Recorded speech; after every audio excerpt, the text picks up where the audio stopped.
Sizler менен эл адамы берүүсү алып баруучу мен Токтогүл Маданбекова. Бүгүн бизде конокто өзгөчө таланттуу эски, дастанчы Мүбүсара Дешиналиева атындагы Кыргыз мамлекеттик Маданият жана искусство университетинин салттуу музыка кафедрасынын дастан-тасынын мугалими, Манас театрынын дастанчысы Нурсултан Кадыралиев. Саламатсызбы, Нурсултан мырза, кандай келип алдыңыз? Кармаган орозоңуз кабыл болсун. Саламатсыздарбы, жакшы келип алдык. Буюрса эшикте погода салкын, жаан жаап атат дегендей аябай жакшы погода болуп атат. Жакшы келип алдык. Бардык кыргыз элин орозо айы менен чын жүрөктөн куттуктайбыз. Кармаган орозобуз кабыл болсун жалпыбыздан. Рахмат. Кечеси менен байланышканыбызда айтып калдыңыз да, азыр салттуу музыка жумалыгында даярдыктар болуп жатат. Бошой жатабыз депчи. Негизи кандай өтүп жатат? Салттуу музыка деген өзү эмне? Кеңири түшүнүп берип кетесизби? Салттуу музыка жумалыгы деп бул 20 апрелден 25 апрелге чейин жылда 18 жаңылбасам 18 жылдан бери өтүп келет. 20-сынан 25 апрелге чейин. Бул ар кайсы багыттар боюнча болот. Мисалы 20 апрелде башталса, биринчи күнү дастан күнү, айтуучулук күнү болуп эсептелет. Манасчылык, акындык дастан күнү болуп, ал эми экинчи күнү күү күнү деп айтылат. Мисалы аспапчылык күү күнү деп, комуз, кылгыяк деги эле ушул салттуу музыка кыргыз элинин улуттук аспаптарын айтсак болот. Ал эми дагы үчүнчү күнү болсо ырчылык багыт боюнча болот. Бул оондорлар боюнча. Анан аягында 25 апрелде буюрса мына биз 21 апрелде мына Кыргыз улуттук Манас театры айтуучулук багытын дастан күнүн биз алып, ошол Манас театры концерт койдук, улуттук драма театрында.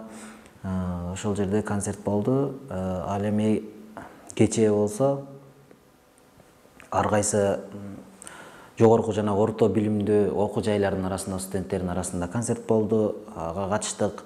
Эми ушул 25 апрелде филармонияда жабылуу аземи болот. Ал жерде биздин эле эмес, чет жактан дагы ушул ар кайсы өлкөлөрдүн салттуу музыкасын алып жүрүүчүлөрдү чакырып, ошолор менен биргеликте жабылуу аземинде гала концерт болот.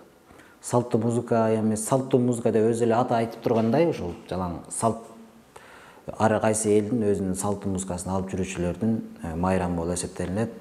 Анын ичинде ошол айтуучулук, дастанчылык, комузчулук, күү күнү, ырчылык ушундай болуп эсептелинет салттуу музыка деп. Келиңизден да комуз жөн турбасын. Ооба.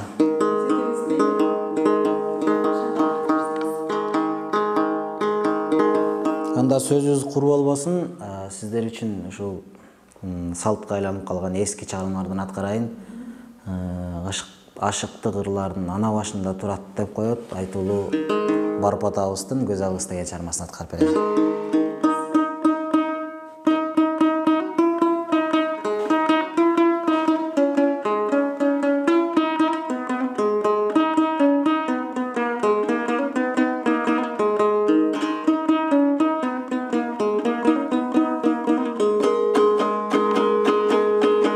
Саратын айлар салкын күз, санамда белең көзөл кыз.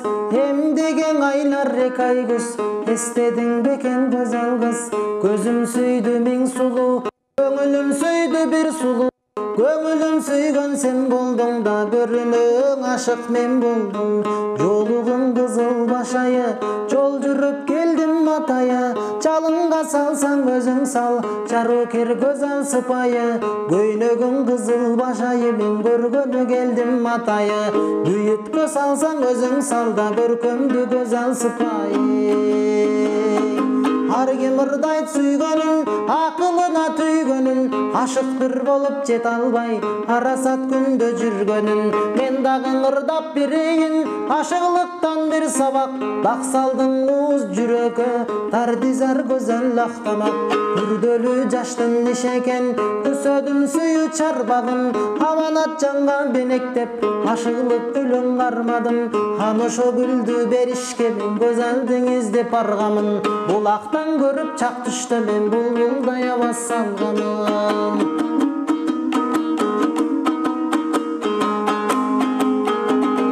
Көрдүм далай юруну, кечтим дайран улуну, издеп бир келдим көзөл кыз, ышкыдар сиздей сулуну. Тааныбайсың сен мени, тарпи кылат эл сени, таанышалың ушул жерден тартиптүү көзөл кел бери. Кыйданы көрдүм кыдырып, кара суу менен чарбактан, каш кирпеги төгүлүп, карасаң кумар таркаткан, көкүрөк өңөрт коюп да көп жылдызды саматкан. Жанада көптү көрмөкмүн мен, жаралган болсун канатчам.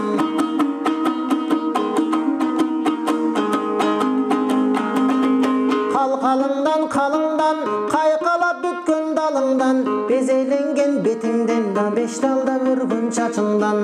Чачың бөлдүн камышы өзү көздө сурасам да, эмгектүү элдин калысы сураганымдын себеби. Сүйбөй бир киши келеби, сыпайының жайыңан билбей бир киши келеби. Сыяда болсо кулак сал да, зарымды угуп күлүмдү ал, керек болсо көзөл кыз сен көрө турган көлүмдү ал. Кайда барсаң жаныңда ынагың болуп жүрөйүн, караңгыда жол бассаң чырагың болуп жүрөйүн. Күнүгө келип суу алган булагың болуп жүрөйүн. Жашырбастан ачык айт, эмне болсоң оюңда, жүрөгүнөн илинген да туткунуң менин торуңда. Кыйнасаң да өзүң бил, сыйласаң да өзүң биле, тагдырым сенин колуңда. Кыйнасаң да өзүң бил, сыйласаң да өзүң биле, тагдырым сенин колуңда. Чоң рахмат, чоңдар болсун. Рахмат. Мындай суроо бергим келип турат. Ушул өнөр чөйрөсүнө кандай келип калдыңыз эле? Канча жашыңыздан дастан айтып баштадыңыз? Өнөр чөйрөсүнө негизи бала кезден ушул өнөргө кызыгып, ырга кызыгып, анын ичинде комузга кызыгып, мектепте кароо сынактарга катышып жүрдүк.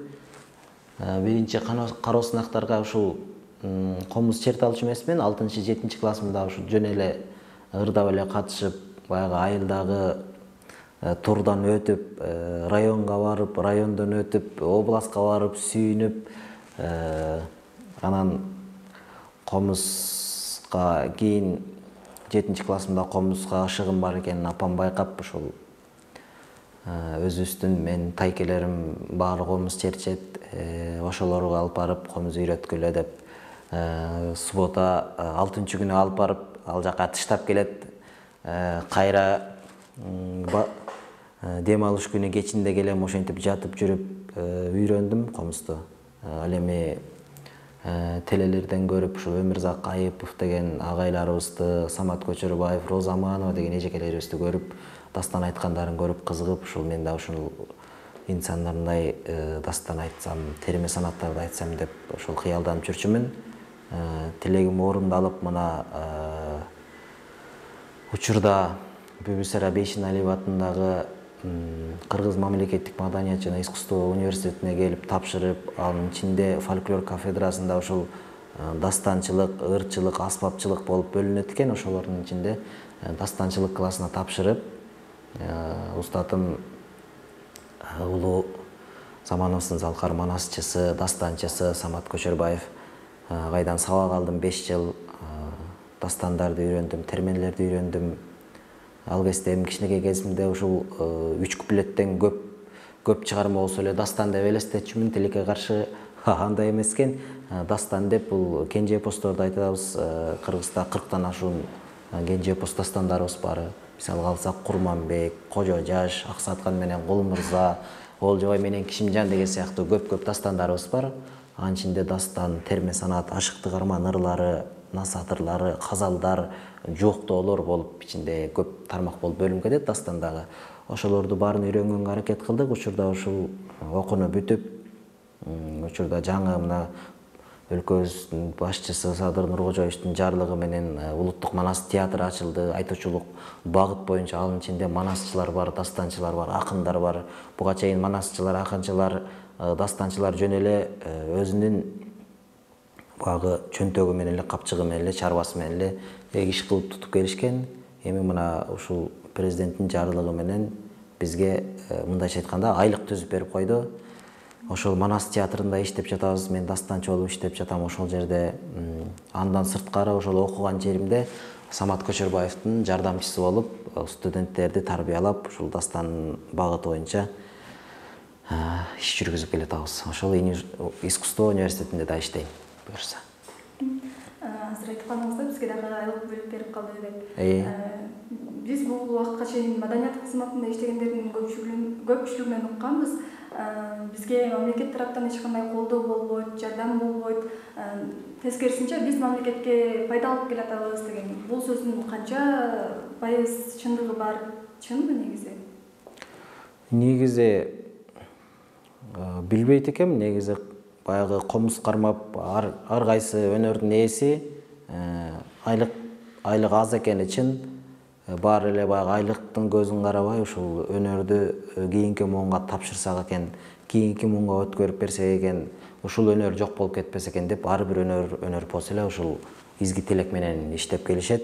Ал эми акыркы учурда мамлекет тарабынан колдоолор жакшы колго алып атат. Ушул маданият кызматкерлерин колдоп атышат. Терең ыраазычылык билдиребиз аларга дагы. Акыркы учурда колдоолор жакшы болуп атат негизинен. Чынында эле маданият менен тарыхты бириктирип турган, алардын бириктирип турган көпүрө бул нукура таланттар, маданият адамдары деп эсептейбиз. Аларды колдоп келечекке дагы көптөгөн жаштарга маданият тармагын үйрөтүп аларды колдоп туруу негизи элдин парзы деп ойлойм. Бирок ага карабай азыркы учурда жеңил желпи ырлар популярдуу болуп турган учуру сиздин буга оюңуз кандай? Эми бул заманга жараша, замандын агымына жараша болот экен. Жаштардын талабы баягы батыштын ырларын, көбүнчөсү эстрада ырларына жакын биздин жаштарыбыз. Ал эми мисалы мен азыр дастан айтам, терме санат айтам десем, көпчүлүк жаштар мындай укпашы мүмкүн да. Көбүнчөсү биздики баягы улумундагы илгерки адамдар, баягы бар эски кишилер да ошолор жакшы көрүшөт анан. Бирок андай дегенибиз менен акыркы учурда жаштардын дагы салттуу музыкага кызыгуусу жакшы. Себеби дегенде биз окууга келген учурда студенттер аябай аз болчу. Дастанчылык, элдик өнөргө келген студенттер аябай аз болчубуз. Биз мисалы 4-өбүз, 5-өбүз эле бүткөнбүз да окунучу. Ага салыштырмалуу азыр бизде университетте салттуу музыкага кызыккан студенттер аябай арбын. Учурда ар бир курста эле биз ошол учурда 4-5тен бүтүрүүчү болсок, азыр 10дон ашык, 15-20га жакын студенттер бүтүп атышат. Ошол жаштардын салттуу музыкага кызыгуусу арттырганы менен билдирет. Келиңиз дагы сизден бир сонун чыгармаңыз. Анда мен Нурак Абдрахманов атабыздын «Бул дүйнө» деген термеси бар, ошол чыгарманы аткарып берейин.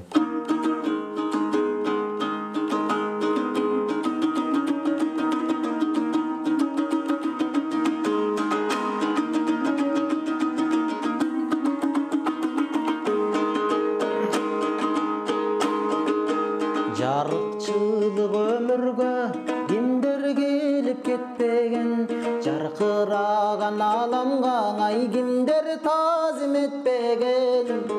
Тагдыр жолу татал жол бирөөлөргө кепкенен, бирөөгөң азап менен арман муңун чектегени туңгуюкка кептеген.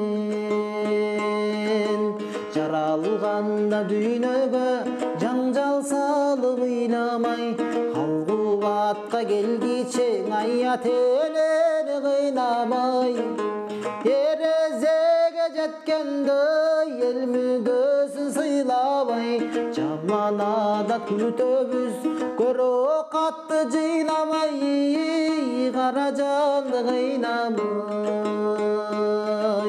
бул дүйнөнүн байлыгын жалгыз эле балчу бар мансап үчүн эл журтун курмандыкка жалчу бар адамзаттын ушулар ай убалына калчулар арабызда болбосунчу адамдыкты таанчулар акыр заман салчулар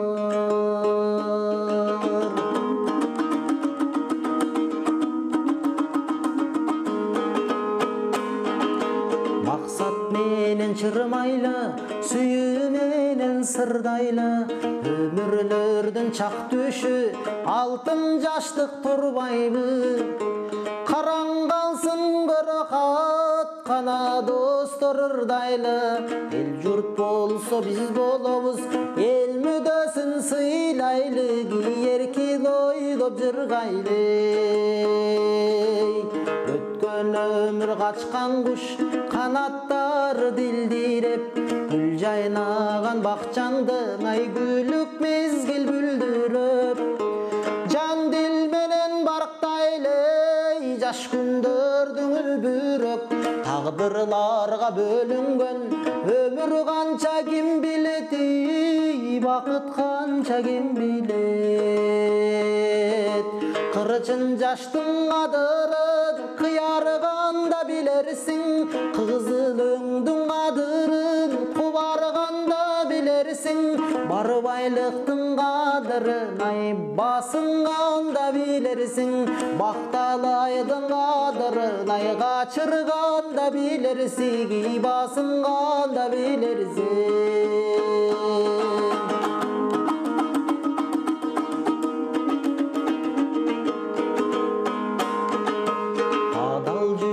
ак ниет алсыздарга шун дүйнө жан дүйнөсү бош калган надандарга кур дүйнө кадырына жеткенги катасы жок нур дүйнө биз кетсек агалар жаркып дайым жапжаш бул дүйнө дайым сулуу бул дүйнө жашоо деңиз чалкыган жарашыгы саймадай минут санап өмүрлөр өтүп жатат байма-бай бизге мечи калкыган ой турмуш аккандай радай урду менен сүзөнү оң тетириң айдабай бактыбызды байлабай бири берилген бул өмүр бүтпөчүдөй ойлойсуң болбос ишке коргулуп оюнчуктай ойнойсуң шуңкар болуп сызарсың жылан болуп сойлойсуң миң сырлуу бул өмүргө 100 жашасаң тойбойсуң 1000 жашасаң тойбойсуң миң сырлуу бул өмүргө 100 жашасаң тойбойсуң 1000 жашасаң тойбойсуң бар болуңуз рахмат айтылат эмеспи устаттан шакирт өтүптүр депчи азыркы учурда өзүңүздагы жаш таланттарга билим берип келе жатат экенсиз шакирттериңиз барбы канча шакиртти тарбиялап жатасыз учурда ушул Бебисара Бейшеналиев атындагы Кыргыз мамлекеттик маданият жана искусство университетинде фольклор кафедрасынын анчинде дастанчылык классында сабак берип келатам. Устатым негизи ал жерде баягы совместитель деп коет, устаттын жардамчысымын. Агайым ал кезде мен жумушка кирген кезде зав кафедра эле, кафедра башчысы эле. Учурда агайым жогорулап, кызматорду жогорулап, декан башчысы болуп калды, декан болуп калды. Ошого байланыштуу баягы дастанчылар ал жерде баары менде калды дегендей, ошол дастанды үйрөнүп аткан, ошол жерде дастанды үйрөнүп аткан эркек балдар менде, ал жерде 1-курстан 5-курска чейин балдар бар. Бир 10 чукул балдар бар. ошолорго тарбиялап кечээ мына жогорку окуу жай жана орто окуу жайлардын арасында салттуу музыканын алкагында ушул концерт болуп өттү. Анын ичинде бүт Кыргызстан боюнча 7 область боюнча ушул музыкалык окуу жайлардын студенттери келип катышты. Оштон келди, Караколдон, Көлдөн келди дегендей бардык жактан келип катышты. Ошол жерде ушул дастанчы студент балдар менен окуучулар менен ушул бир номер дайындап, баягы эски залкарлардын санаты деген темада бардык илгерки акындардын Токтогул, Алымкул, Эшмамбет деген сыяктуу улуу акындардын термелерин, атайын термелерин үзүндү кылып бөлүп, ошол жерде студенттер менен чыгып аткарып концертке катыштык. Балдар жакшы, буюрса үйрөнүп келе жатышат. Дастанга болгон кызыгуусу жакшы балдардын, студенттердин. Ар бир замандын өзүнүн көйгөйү болот экен да. Сиздин оюңузча азыркы учурдун, азыркы замандын көйгөйү эмне? Азыркы учурдун көйгөйү? Азыркы учурдун көйгөйү эмне болушу мүмкүн? Бул баягы Кыргызда билим аябай менин оюмча түшүп кеткен деп ойлойм. Кыргыздын көйгөйү ушул билим. Билимге мына акыркы учурда өкмөт тарабынан да көп колдоолор көрсөтүлүп, мына жакшы системаларды орнотуп келатат. Мына окуу жылын 11 эмес 12 жыл кылабыз деп атышат. Акыркы учурда жакшы. Мен ушул Кыргызстандын көйгөйү мен ушул билим берүү системасы деп айтат элем. Менимче ушул билим берүү жагынан бир аз арттабыз да. Эгерде билим сапаты жакшы болсо, албетте жакшы балдар, билимдүү балдар тарбияланат. Ал эми билимдүү балдар чоңойсо, Кыргызстанды алдыга сүрөйт дегендей. Келиңиз сизге дагы бир жандуу, жагымдуу чыгармасынан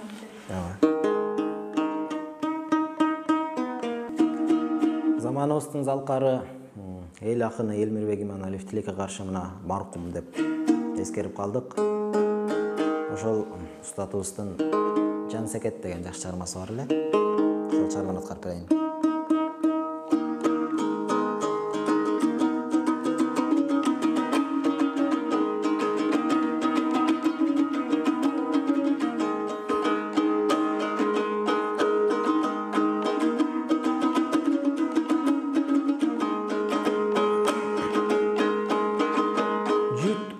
Жетпес жүзүмдү секет, жүзүмдөй сенин жүзүңдөн секет, да жүрөктүң эзген үнүңдөн секет.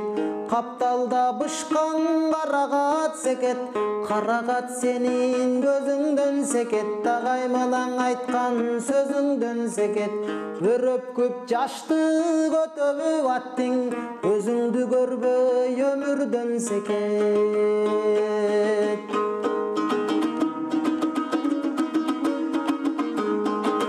Жаштыгың өзү жаздагы көчөт, солгону солуйт өскөнүң өсөт. Жаш сүйүү деген чагылган учкун, өрт болсоң өрттөйт өчкөнүң көчөт. Жомоктой өмүр жолдогу бекет, келгендер келет, кеткендер кетет. Кабылбайт кимге калтардай сулуу, калгандар калат, жеткендер жетет.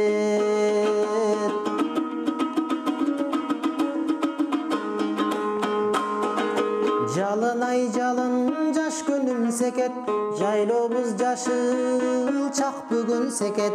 Күтүүгө түтүп күйүттү билсең, күйгөн чак келет бак гүлүн секет. Өмүрдүн эң зор байлыгым менин, өзүңө болгон ак сүйүм секет. Булактай үнүң эшилип секет, буралган боюң элестеп секет. Булуккан жүрөк эзилип бирде, буркурап ием сен эстеп секет. Жолоочу болдум жоголгон жолдон, жоготкон жазым келет деп секет.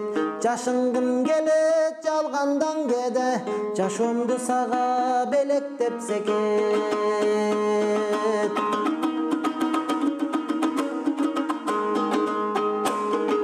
Жүзүң бир сүйкүм аксың секет, жүрөккө жакка жаккан чыраксың секет. Чарчасам жыпар саябан сенсиң, чаңкасам мөлтүр булаксың секет. Көрүнбөй жашап көзүмө бирок, көгүлгө бекем кубатсың секет. Көрүнбөй жашап себебин себеп, көп анча билбей келемин секет. Чексизден өткөн кененим секет, деңизден өткөн тереңим секет. Жүткүнүп жетпей тереңге секет, жүдөдүм мынча мен эмне секет. Жүрөгүм менин өзүмдөн кетип, жүрөгү сенин денеңде секет. Да жүрөгү сенин денеңде секет.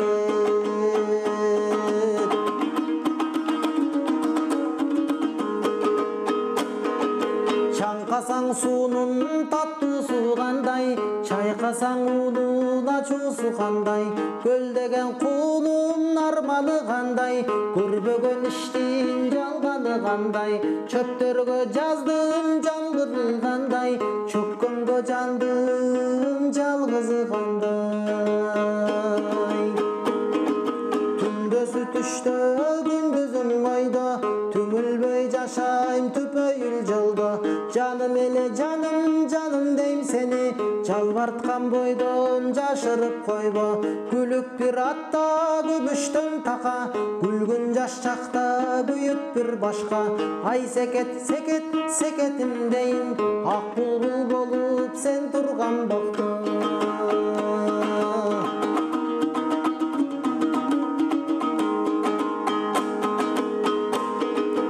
Ачылган калга жабылат билсең, адамдың адам сагынат билсең. Көк арым бир тең, көк ташың бир тең, көз барда дүйнө көрүп берет билсең. Кагышкан таштын учкуну түшсө, калдайган токой өртөдөт билсең. Ачылган калга жабылат секет, адамдың адам сагынат секет. Ырдаган ырдайт жүрөгү канап, ырдандан эчким ала албайт канат. Бирөөлөр бизге табылбай калды, бирөөлөр бизди таба албай калат. Бир гана менин сырдашым бүгүн, бир тамчы жашым тып эткен барак. Бирөөлөр бизге табылбай калды, бирөөлөр бизди таба албай калат. Бир гана менин сырдашым бүгүн, бир тамчы жашым тып эткен барак. Чоң рахмат. Бир эле биздин эмес, көрүп жаткан көрүүчүлөрдүн дагы жан дүйнөсү эс алып калды болуш керек. Рахмат. Ушундай кыргыз маданиятына чоң салымыңыздарды кошуп, жаш муундарды тарбиялап, негизи эле ушундай өнөр жаатын жайылтып келе жатканыңыздарга чоң рахмат. Ал эми азыркы жыйынтыктоочу, коштошуу сөзүн сизге берсем. Чоң рахмат сиздерге дагы ушул Мир 24 деген каналга ар дайым ушундай кыргыздын таланттарын, өнөр адамдарын кыргыз элине тартуулап жүрө бериңиздер. Ал эми кыргыз элибизге тынччылык каалайбыз, өлкөбүздө тынччылык болсун, жалпы кыргыз элинин орозо кармагандардын орозосу кабыл болсун. Ошол баарыңыздарга чоң рахмат. Сизге да чоң рахмат. Ардактуу көрүүчүм, ушул менен биздин бүгүнкү чыгарылышыбыз соңуна чыкты. Кийинки эфирден көрүшкөнчө аман болуңуздар.